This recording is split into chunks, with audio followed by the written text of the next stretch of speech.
Hey guys, how's it going? So I think we've honed in on a really good approach to dealing with chlorosis in the garden, which is something I talk about a lot because it's a huge problem for us every single year. In fact, I'm standing underneath a maple tree. This is a red point maple. It looked horrible this year, and I think it was kind of starting to look bad last year. We didn't really do much about it. This spring, it was really showing some iron deficiency issues, some chlorosis, and it doesn't look great yet, but it is starting to turn around, and it's doing it a lot faster than it ever has for us in the past. So I thought I would show you what we're doing this year that's a little bit different. So I've got a whole bunch of stuff, products and things I want to go through that have worked for us and some that haven't.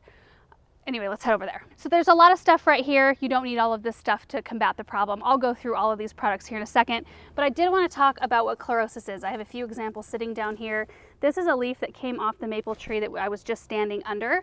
This is a perfect example of what chlorosis looks like. It presents as yellowing leaf tissue with dark green veining, and if it gets very severe, like right here, this is off a pussy willow plant that I have, and you can see the dark veining, yellow leaf tissue, and then when it's really starved, it starts to brown and crisp on the ends. And that's when you know, like, you need to get on it in order to help this plant come around. So chlorosis happens most often when your plant is lacking iron, and it could be for several different reasons. For us, it's because of our soil type. We have very high soil pH, which binds up iron in a way that the plant cannot take it up into its system.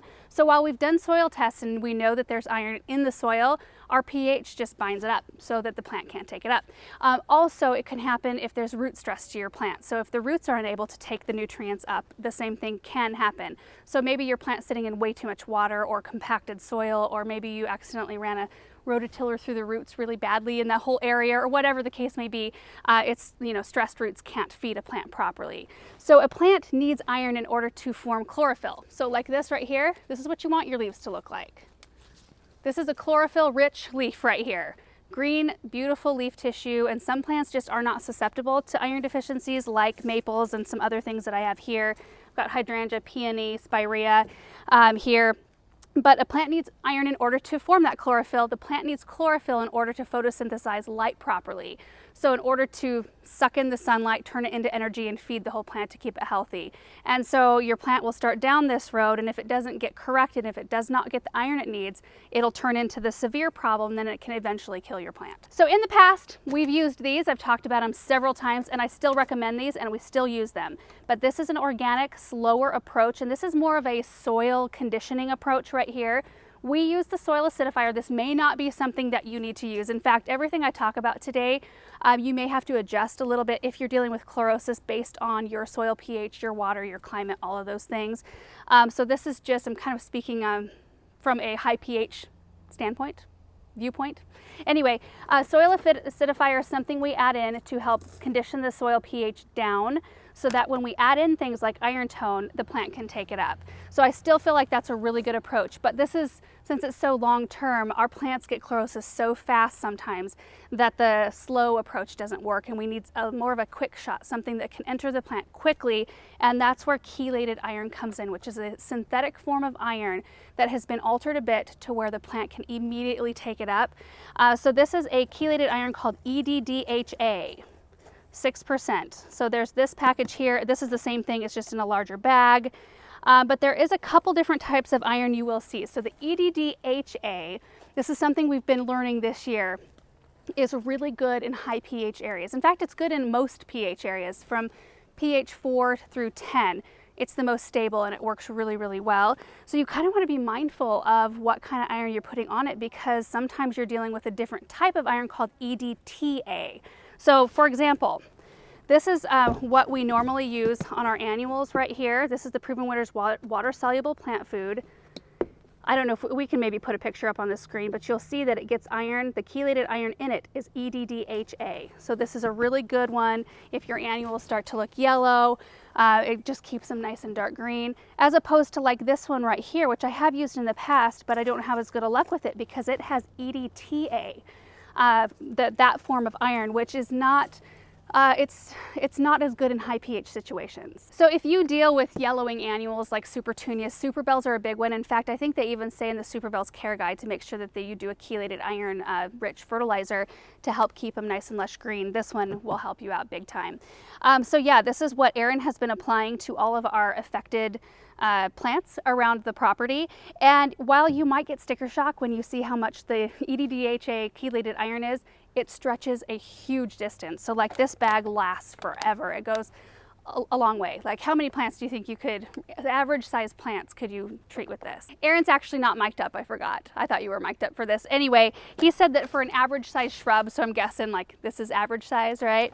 You're using 1 scoop, which I now know where my teaspoon went. I've been looking for this teaspoon in the kitchen for a while. Aaron, anyway, so I guess 1 teaspoon around the root zone of that shrub, water it in. So I mean, I don't know how many teaspoons are in 5 pounds of chelated iron, but that's a lot, like hundreds and hundreds, I would guess, a couple hundred at least. And then on hydrangeas, like something that looks like this, we're seeing results and greening up in about a week, maybe a little bit longer. For something like the maple, of course, it's going to take much longer than that because it's got such a huge canopy to feed. So you'd need to use probably more than 1 scoop on something that big, and then it might take a treatment or 2 in order to start seeing results, but it just happens so much faster.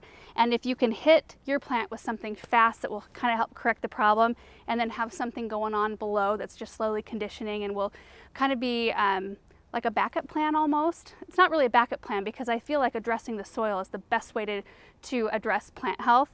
But sometimes you have to hit something a little bit harder. So anyway, this has been working just so well for us. I wanted to share that. Now, a couple of things you might find in the store are liquid iron. Something like this right here.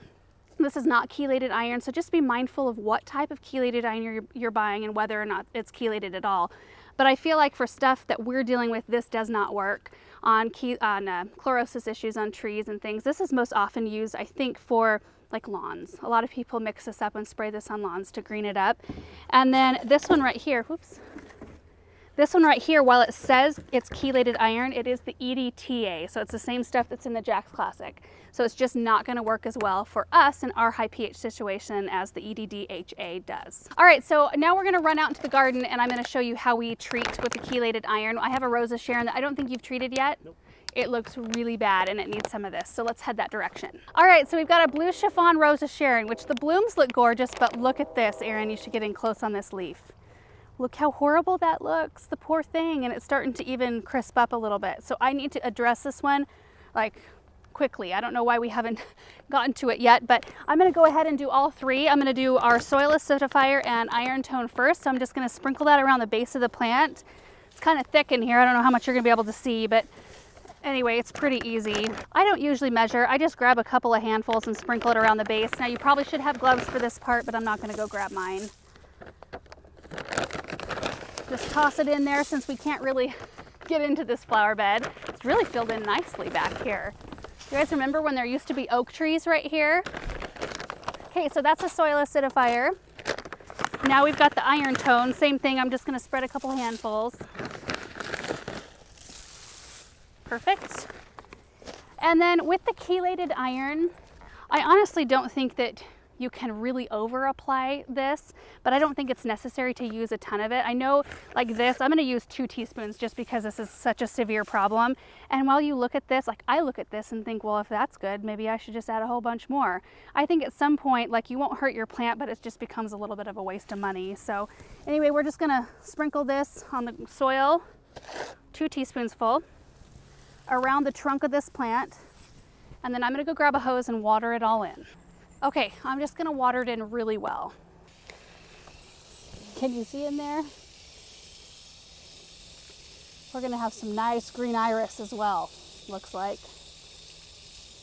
You do wanna be careful with that chelated iron because it can stain. Like if you're putting it in containers and you've got your container sitting on a surface that you wanna protect, it does have a red color that will stain. So just be careful of that. I know that we got a little bit of iron splatters on our white vinyl fence. And I think that's stained for a while until it wears off. But anyway, just be mindful of that. You basically just want to keep on watering until the red color goes away and you don't see the iron anymore on top of the soil surface. So I think that that's good. So let's move back to the shade now. So that's how we apply the chelated iron. I did want to mention that an overwatering problem versus a chlorosis problem can kind of look similar at times, but there's a couple of key differences. When you have a plant that's overwatered or it's sitting in too much water, oftentimes you'll see that damage at the base of the plant first, and the leaves will have kind of an overall yellow look and will start dropping from the plant. As opposed to chlorosis, you usually see a yellow leaf tissue but the dark green veins, and then chlorosis usually happens at the top of the plant first because that's the last area that that branch is feeding. You know, it feeds all the leaves all the way up and then it doesn't have any left over at the top, and so you see a lot of that damage at the tips and then it works its way down the plant. And oftentimes those like chlorosis ridden plants don't drop their leaves like an overwater plant does. So I hope that's helpful. So as a kind of an overview or a recap to this whole video, the EDDHA iron, in my opinion, is the best iron to use, but it is a band-aid approach. It's something that can help save your plants, but I still feel like you need to work on the underlying problem, which for us is a soil issue. So we're going to still continue to do this. I think adding in compost is really good. And then like if you are dealing with chlorosis, definitely ask somebody at your local garden center or other gardeners in your area what kind of soil. If you don't know what kind of soil type you have, ask around, because you may not need to use the same things that I'm using. Like if you have really acidic soil, you may need to use lime, not a soil acidifier. So you might need to approach things a little bit differently. But the EDDHA over the EDTA type of iron, I hope this is not confusing, but that is the best type of stable iron that plants can take up in most pH areas.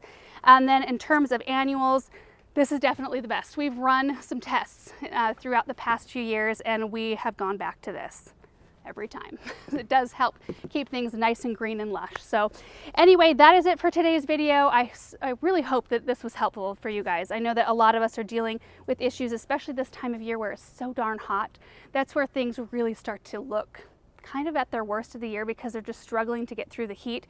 We've been at over 100 for a month and a half now. I don't think we've dipped below 100, or just right at maybe 99 has been like the lowest we've been. So things are starting to look like they're struggling a little bit, but it's very exciting to see some really good things happening with some products that we're using. So anyway, thanks for watching this video and we will see you in the next one. Bye.